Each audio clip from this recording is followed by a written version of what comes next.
On this episode of Mike Colameco's Real Food, we'll head downtown and hang with Chef Josh Eden at his restaurant, Shorties 32.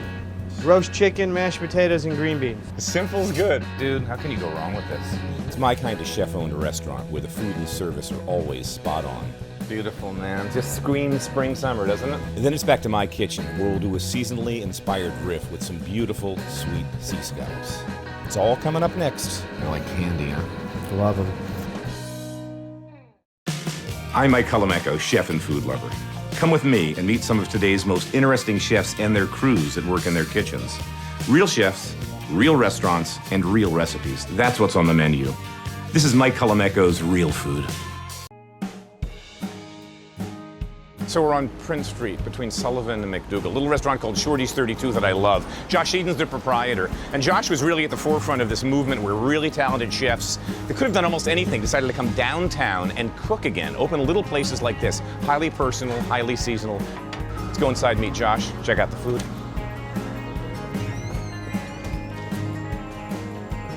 Here with Josh Eden.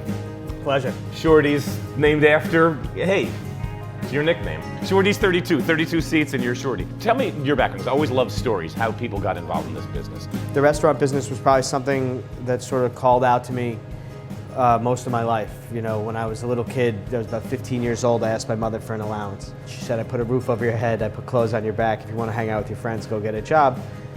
Could have been the best thing she ever did or the worst thing she ever did, depends how you want to look at it.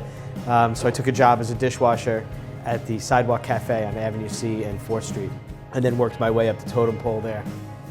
So I ended up going to culinary school, and in the interim time while I was going to culinary school, I took a job as a busboy at Danielle, and I worked as a busboy for about 6-8 months until he caught wind that I wanted to be a chef and found out that I was going to culinary school, and the next thing you know, I was working in the kitchen on my days off, and on my lunch break, I was cleaning fava beans or shelling fava beans and shelling cranberry beans.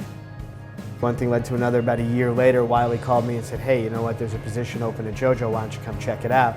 And I went up and I met with Jean George, and we sat down and we talked, and the next thing you know, I was working there a month later, and that was the beginning of a 12-year run with Jean George. Danielle, Jean George, these are four-star guys, generous guys, great technicians, great palates, great mentors. An interesting moment at JoJo back then was he moved me to the fish station and he screamed at me for 2 weeks straight, nonstop. And at the end of those 2 weeks, he came back behind the line one night and he brought up a big bowl of mousserande mushrooms that he had just been messing around with, and he put his arm around me and he said, listen, he goes, I know I've been screaming at you all night long. And he goes, let me show you the way that, you know, Paul Eberlin showed me how to cook mousserande mushrooms when I was 17 years old. You know, and I got like goosebumps even thinking about it. I said to him, if you don't have to apologize to me, I'm here to learn. I knew that moment that he was the guy I was going to dedicate my time to. All right, Chef Eden, we got to go cook. This is a cooking show at some point. You and I could talk forever over beers or Sprite or whatever we're drinking. Right on, let's do it. All right, let's go put on some aprons. Cool.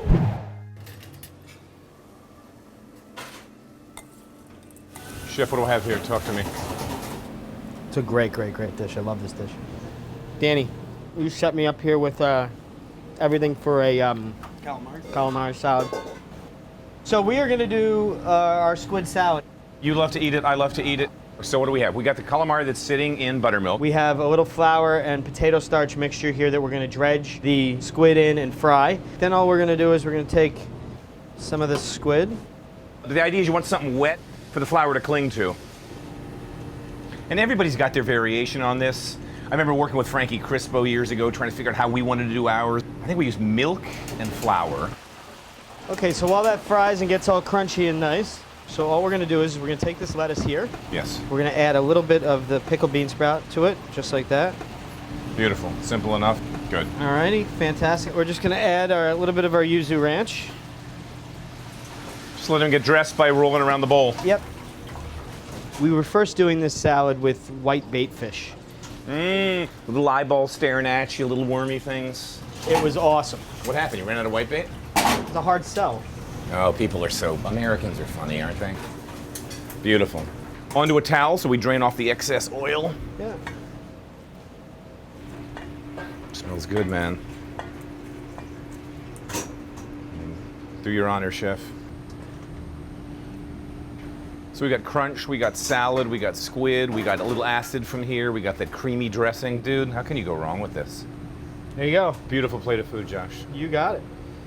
All right, what's next? Chicken? We'll do the chicken next. This is table 18. We have 3 chicken left. The chicken dish here at Shorty's has not been taken off the menu since the day we opened. It's a good thing. Fire table 11, correct? If it's not broken, don't fix it. The breast is off of the bone except for the winglet here. The thigh is off the bone. The leg is on the bone. Some mashed potatoes, some green beans, some fried garlic. All right, so we're gonna go ahead and season on Season both sides, salt, pepper. Salt and pepper. We're gonna go ahead and cook the chicken. We have a nice hot pan right here. It is. That's the key to everything. We cook the chicken on one side the whole way.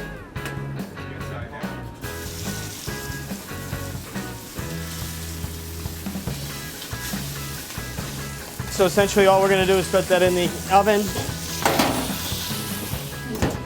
Pretty much forget about it until it's cooked. So in the meantime, what we're gonna do is we're gonna warm up our mashed potatoes, which we already have made here. A lot of times what I like to do is I'll put a pan underneath. A lot of times when you're using these straight saucepans in your own, they'll start burning on the sides. If you put a saute pan underneath it, you don't have to worry about it. That's brilliant.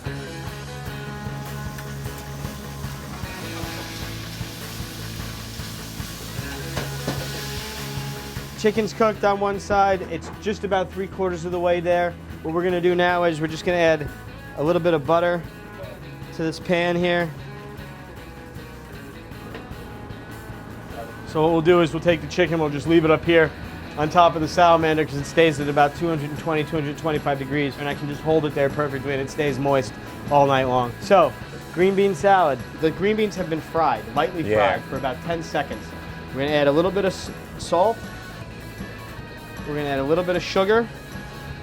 Just like Chinese food. Just like Chinese food. Some fried garlic here. We're just gonna give that a little toss. And it doesn't get any more simple than this. I mean, this is green beans and mashed potatoes with chicken. Simple's good. Some nice mashed potatoes here. Chef, there's you. Yes. Danny, do you have a little roti? We have some roti over here. It's just a little bit of chicken roti or chicken jus. And I've just added a little bit of salt to that and a little butter. And we're gonna go ahead and plate the chicken.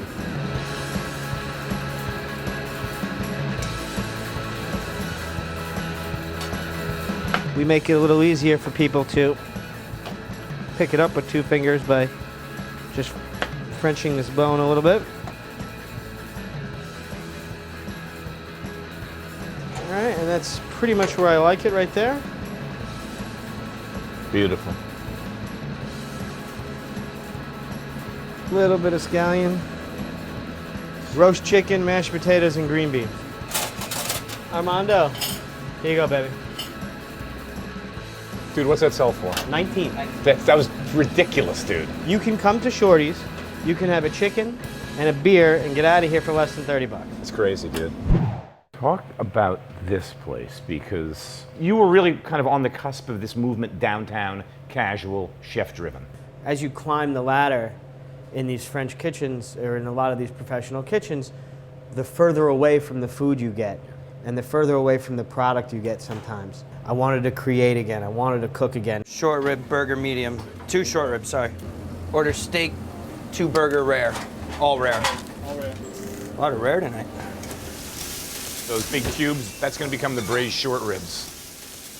This is one of the reasons I love this place, and this is why this thing almost never goes off the menu. We have these great braised short ribs that you saw cubed, heated up with the brassage. The brassage is reduced down, mounted with butter. So these beautiful cubes of just unctuous, rich meat. What's the side dish? This like perfect mac and cheese that took them like 25 recipes to get down. So short ribs, grilled scallion, mac and cheese. I mean, the cooking here is so bloody solid, and these are the kind of dishes that speak to a chef's brain in the kitchen. Just wonderful food. Thomas Keller years ago told me at one point when he was sort of burning out in LA at Checkers, he said I was too much executive, not enough chef. One of the things that I really wanted to do here was have fun with American ideas. But what do you really think of when you think of American food? Beef and macaroni, pork and beans, Thousand Island dressing. You find all those things on this menu. It's important to have fun with food. The American food is there, embrace it. So you're still on the line. You're still kind of one of the guys working on doing the pass, going back and forth. Every week is something different. This week, I'm behind the bar. Dude.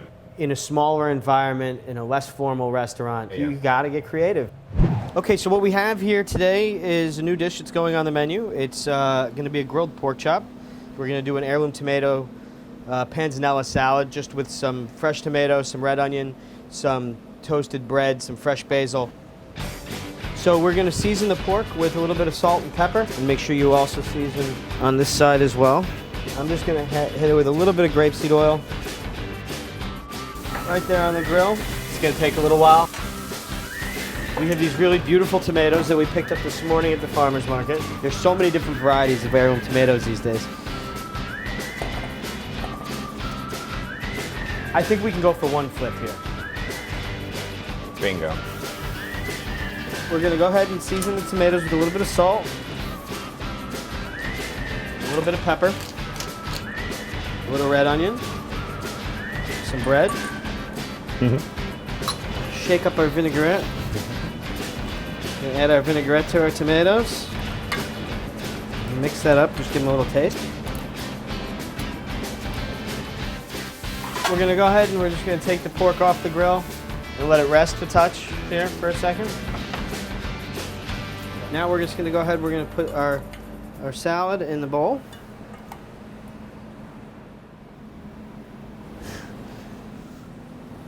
Let's see if I can still cook a piece of meat. Perfect. And then we're going to garnish the dish with a caperberry and lovage relish, which has a little bit of maple in it as well to add a little bit of sweetness. There you go. That's beautiful. That is the pork with the panzanella salad. Beautiful, man. Just screams spring summer, doesn't it? It does, right? Brahim, you made this thing. We got to go in. I'm going to cut small pieces so we look like delicate men here, not the normal Colameco portion, which would be like that slab in my mouth. Now look, we've got this beautiful pork. How can this be anything but incredible? It's sick. Tastes like summer. I'm getting some of this bread, man. This stale bread is freaking genius. You think of Southern Italians. Back in the day, a pork chop like this would have fed 5 people. There'd be a lot more bread. And this bread is basically almost as good as the pork is. Because it's got all that vinaigrette going on. It's delicious. It's got texture and crunch. Killer. Killer, man. Mission accomplished. Mission accomplished. Give me one more soup, please. Fresh peas, spring peas. It's garnished with fried prosciutto, pea greens, turnips, baby carrots, fava beans, and English peas. And the soup's just peas, mint, and parsley. Let's take a look at, if you could hand me one of the soups. You know, so once again, you come to Shorties and the menu just sort of undersells and over-delivers. I love these restaurants. So you've got these baby parsnips in here, pea shoots, deep-fried prosciutto for crunch. And then you've got this wonderful chilled English pea soup. The table side just gets poured over it. Super cool, super light, super delicious. You know, you got a guy that worked with Jean George for 7-8 years. You know, that's like Harvard Business Graduate School for a culinary kid. And this is the food he's making, the 32-seat restaurant downtown, having fun. That's why I love these places.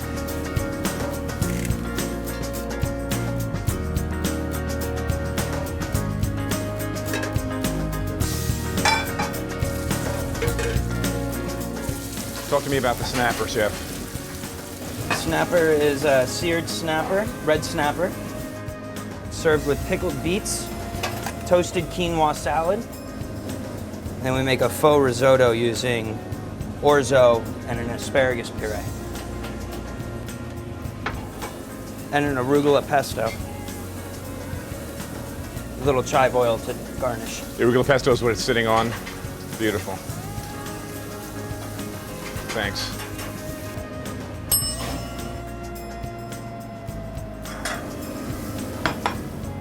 Chef, what do you have there? This is a spring vegetable salad. There's a little bit of sourdough crouton as well.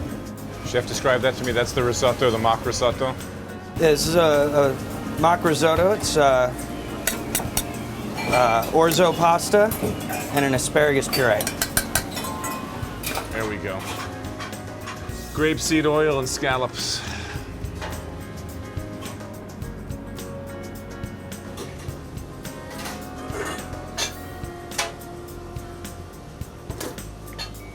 I think I might actually order this for dinner tonight. This looks great. Beautiful, light, springy, beautiful. From a little chef-driven restaurant. Gotta love it. Tell me about the pasta, chef. I'll hold the plate. This is pappardelle with merguez sausage, sauteed mustard greens, and a garlic puree sauce. That's beautiful. During the service at night, we have 3 of us back here, plus a dishwasher, so everybody's got to help. So a lot of times the dishwasher is helping in the garde-manger or helping with the pastry and stuff like that. I know that if I'm not in the kitchen, then my guys got my back, and we all got each other's back. And this is where you and I got started, isn't it? Right here in this little sink? Right here. I recall at that's the age right. of 13 or 14. Yeah, No. 15 for me, 13 for you. Yeah. Esteban. You're going to put you on TV. That's See you, You're man. going to be famous. It's all teamwork. We know this in the kitchen. I mean, you can't be everywhere. Talk to me about this guy. Just because my name is on the door doesn't mean that I cook every plate of food in this restaurant. That's right. This is Esteban Flores. Esteban's been with me essentially since almost the day that I opened the restaurant. Esteban came to me right off the street, was looking for a job. He had never worked in a restaurant before. We gave him a job as a dishwasher. He was hungry. He wanted to learn more. Next thing you know, he was a daytime prep guy. The next thing you know, he was filling in on a station from time to time. Now he can work a station. When we do lunch, he can handle lunch essentially by himself. These guys get no props in this industry. One of the legion of Mexican workers that's come to the city hungry, has an amazing work ethic, gets it, never went to cooking school, he can cook as good as anybody. Esteban. Hey, thank you, brother. From all of us that eat this food, I have no idea who prepares its cats like you most of the time. Thank you. We're going to say goodbye to you temporarily because tonight you're actually going to be out in front behind the bar. My duties are needed in the front right now. All right, you got your whites, you're going to change. Thanks for having us in today, Big Daddy. Anytime, you got it. Thanks so much. Pleasure. Shorty's 32. Aptly named for this man. So, one of the dishes I had at your menu that I loved was that scallop. Fantastic. Super dish, super springtime. It's just, and I'm a fan of these scallops. Meanwhile, we'll just take a look at these things. These are just beautiful, brother. Big, dry, maybe 12 counts. So what do we have? 12. Tell me what we're putting together. We are going to put together a dish at the restaurant that consists of sauteed sea scallops, what we're calling a spring salad. It has some peas, some asparagus, some white asparagus, some pickled cipollini onions, some baby turnips, and a little upland cress. It'll all come together real nicely. It's a nice light dish, perfect for this time of year. Getting a lot of good feedback at the restaurant, just like from you last night. And so let's give it a shot. All right, what's the first thing we want to do? Let's go ahead and season these scallops and get a pan on. Just a little bit of salt and pepper. All right, Josh, let's see. I can never tell if pan's hot, so we put in oil and let the oil talk to us. At home, when people are cooking at home, I always think it's important that people start things on lower temperatures. For us in the kitchen, we have no problem starting on a high temperature because we know how to control the heat. What we can do is, while that's happening, is we can go ahead and start to set up the asparagus riso. We have here some riso, which is similar to orzo. It's a pasta, not a grain. Right. But we wanted to achieve a risotto-esque type texture. So we figured we would mix it with a little bit of the asparagus puree. And here you're just cooking down asparagus. When they're done, you're pureeing them. They're pureed with a little bit of onion, a little bit of garlic, and some fresh herbs. Okay. Butter here as well. And we're just gonna warm this up over here while the scallops are cooking. Now the scallops, I think, are probably right where we want them. Always when you're flipping something in a pan, you want to flip away from you so that the oil doesn't come running up your arm.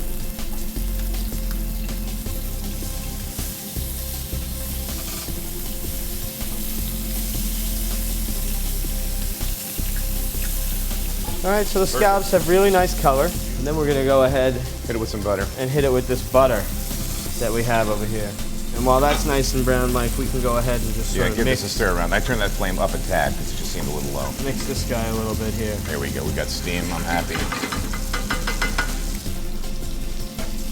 All right, so as this butter starts to get nice and foamy here, and if we can use this bigger spoon, we're gonna go ahead and this is what we're looking for here. It's gonna brown up a little bit. Right now, the water's cooked out of that butter. You can see by the bubbles, you can see how tight it's getting. It's more lipid now in milk solids. As those milk solids begin to brown, they've got that great flavor, that nutty flavor. And this butter's hot, so we're cooking the scallops from the pan and from the top, and we're basting them in buttery goodness, which cannot be all bad. I'm gonna give this a stir just to keep it moving. All right, I think we're in good shape. So our scallops are done. They're looking pretty nice. The asparagus riso's ready to go. One more thing to do before we assemble the dish Salad. is put together the spring salad, and we can try it all out. The final component before we put everything together is the spring salad.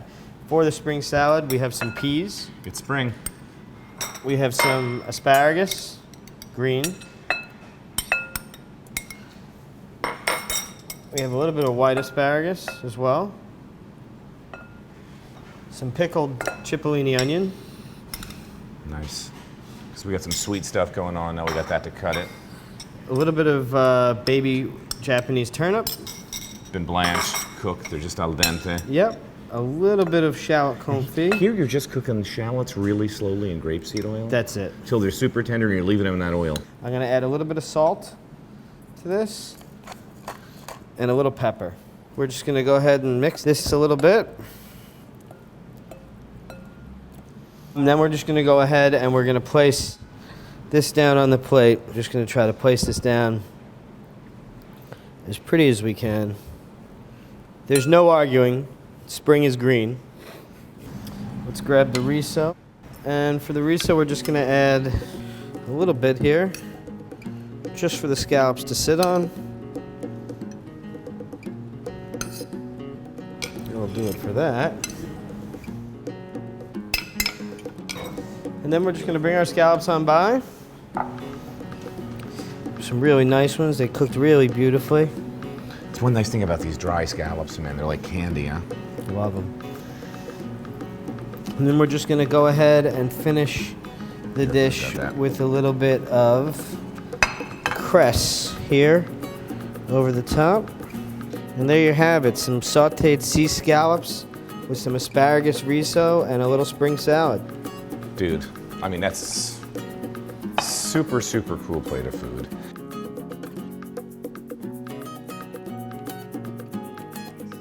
Hey, Shorty's 32, one of the great restaurants. Like I said, Josh was really at the forefront of that movement where chefs that in another generation would have been uptown with tablecloths and paintings and captains and tuxedos said, you know what, I mean, I loved your line. I want the heat, I want to cook. That's it. I want to be on the line again. Downtown, cooking his heart out, man. I mean, love the place. Shorty's 32. Thanks for coming up and bailing me out on this one. And Pleasure, no worries. Up the great work downtown. Thanks brother. very much. Good to see you again. See you next week. 199 Prince Street.